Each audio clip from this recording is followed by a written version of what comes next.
Philippians 2:15-16. You shine as lights in the world, holding fast the word of life. O devoted servant of God, Saint Francis Xavier, your heart was burning with love for Jesus. Impelled by this love, you went from country to country and spent yourself unto death, proclaiming the name of Jesus and the good news of salvation. That is why the Father filled you with glory in heaven and preserved your body from corruption here on earth. Filled with joy for these unique gifts, we join you in praising the Father. And now we ask your intercession for ourselves. You may pray for whatever you want through the intercession of St. Francis Xavier.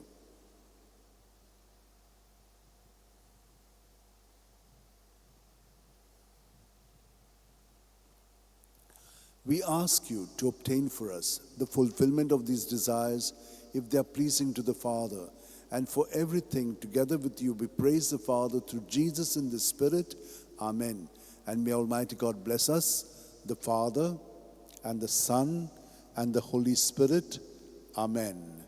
San Francis Xavier, Vodacura, Radi Samcha Mogan, Las Lolia, Pesaungal Saiba, Desaramcha, Sambalungamka, Kopantuja Besaungal Saiba, Sharar Goincha, Sambalung Sodakal, Kopantuja.